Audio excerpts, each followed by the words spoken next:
Good morning, everybody, and welcome to video 2 of the HID retrofit install for the SS. It is Saturday morning. It is currently 27 degrees outside. Last week, of course, in Pennsylvania, when it was 70 degrees and nice and warm, now all of a sudden it is 27 degrees the week after. We are going to make our way to the SS to finish this build. We got the H1 bulbs from the retrofit source. We are all ready and set to go. So we have to make our way over to the SS to install everything.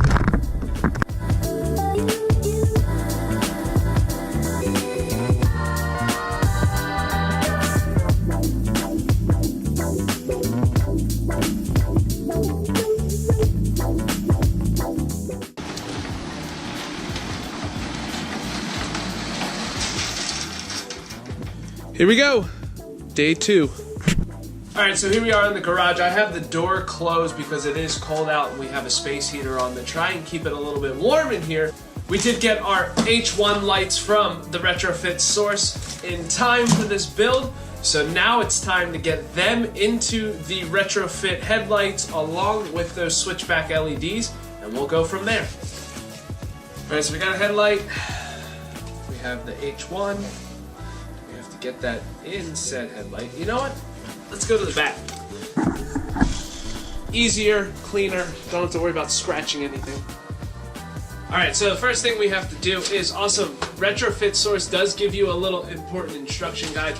Basically, it has a little pamphlet in here that lets you know that if you need directions, where you can visit to get them. It also gives you some warnings, what you should do, make sure all of your content's there, yada yada yada.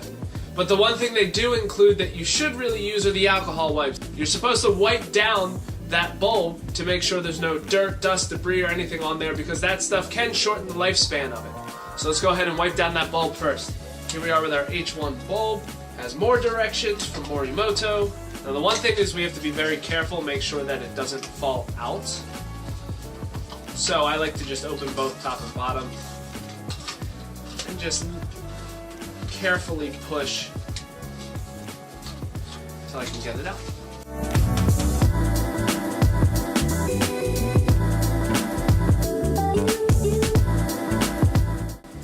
Now what I just did, in case you didn't see it, so the housings that we have for the retrofits, you can see we have this wire fastener in place. So what you have to do is you have to remove that, put the bulb in, and then put that back in place so it stays in place and doesn't move anywhere. Now that that's in place and ready to go, all we have to do is plug and play with the housing and everything else.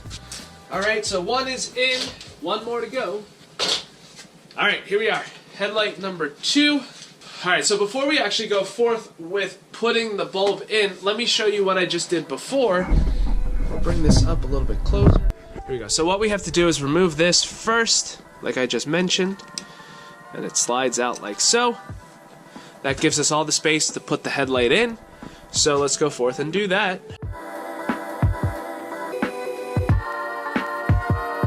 So you have your headlight, bulb, and you just gotta clean it off like so. Now we have to get this into the housing.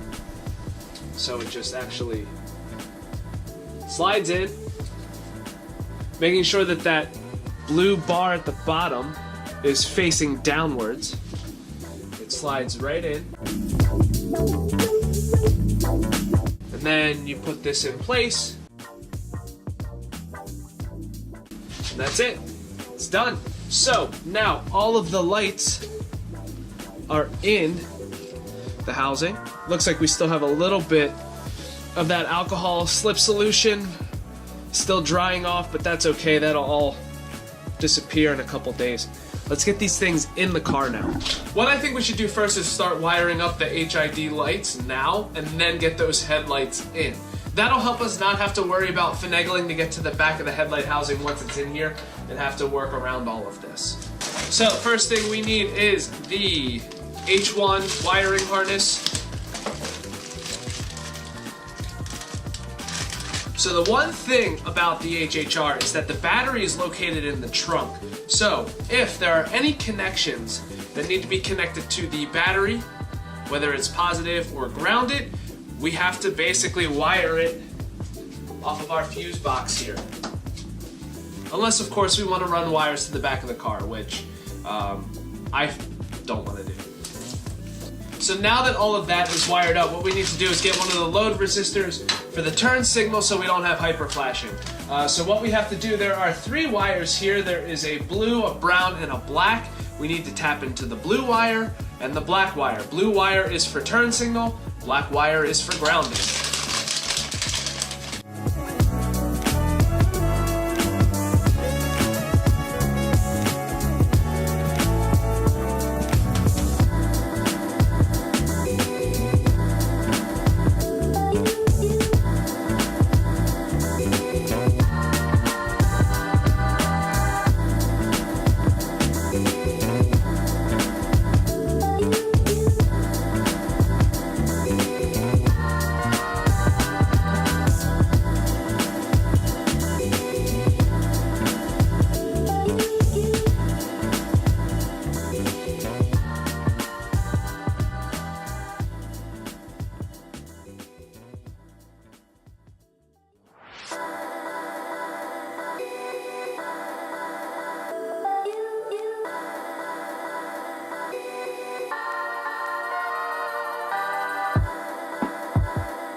So, according to the Morimoto directions, you're supposed to put the black wire into your turn signal and the red wire into your ground. I feel like that's the opposite, but we're gonna give this a test and find out. So, first thing we need to do is get the headlight, which is right here. We're gonna plug it in.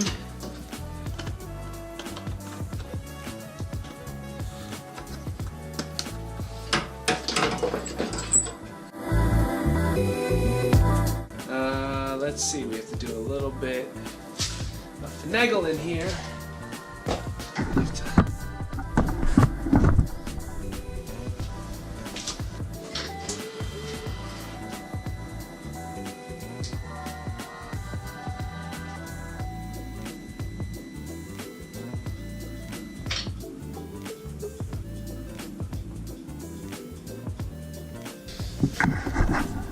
Alright, so you may have been able to see that, but it looks like we do have a hyper flash still happening, so something is going on with that resistor. Maybe I have it backwards, maybe the connections aren't quite secure or making contact with the splices.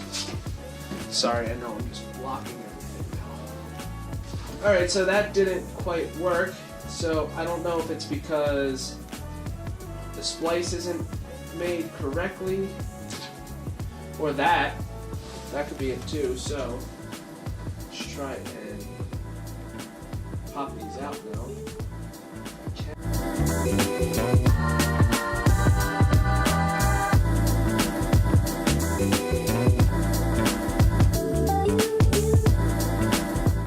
Alright, so it looks like it didn't quite get through, so what I'm gonna do is cut the wire and then connect it.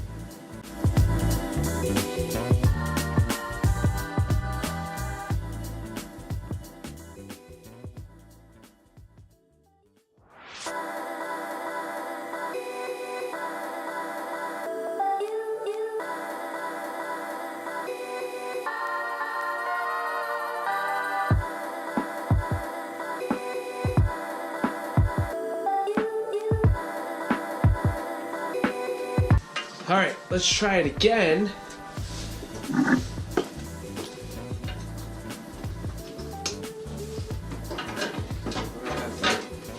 Again, make sure this stays in here. go.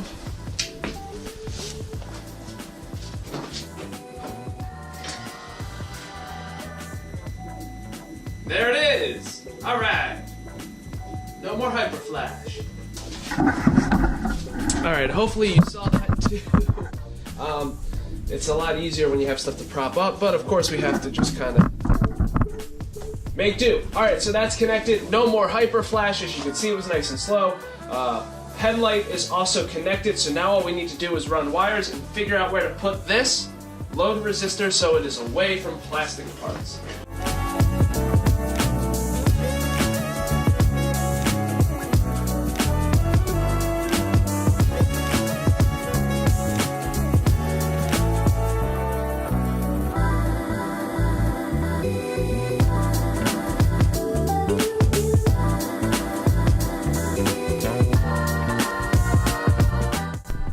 Alright, so this headlight is in, it's all wired up. All we have to do is now connect this to the ballast and then run it all from there. Alright, and again, GoPro battery has died, but here's what we have. We have the headlight in, it is connected to the amplifier, it is grounded to the frame here. You have the HD resistor down below for the turn signal, and I am crossing my fingers hoping that all of this will work. We're going to move on to the other side. Alright, both are in with the HD resistors for the turn signals. Everything is wired, hopefully the way it's supposed to be. Both sides are grounded, and we have the hot going to our fuse box.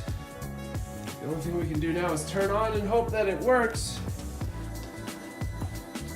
We have HIDs. Oh. We did. This side, no love. Huh. Have to figure that one out. Let's see turn signals at least. Good. And good. So here's what we got.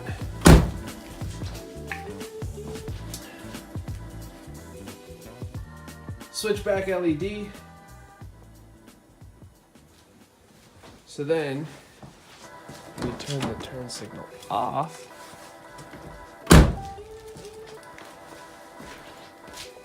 You're good to go. So the halos only come on when the headlight's on, but that's okay for now. And here it is, they're done. Both sides are working. We have to wire up the ballasts. The one thing I did notice, however, it's going to be real hard to see because of how bright these are. But when you turn the high beam on, then the halo comes on. So I think I had the wiring backwards. But they are done, they are in. That is it for today. That took a lot longer than expected. We started this around 9 o'clock. It is currently 3 o'clock. I was hoping to have all of it done by now, but obviously not. I only got the headlights done. Didn't even have it wired up for the demon eyes just yet. That's for another day, I think, for now. We are done. So thank you for checking out the video. If you liked it, make sure you give it a big old thumbs up. And if you want to continue to see the build of this car, especially with this HID setup, hit that subscribe button below. See ya.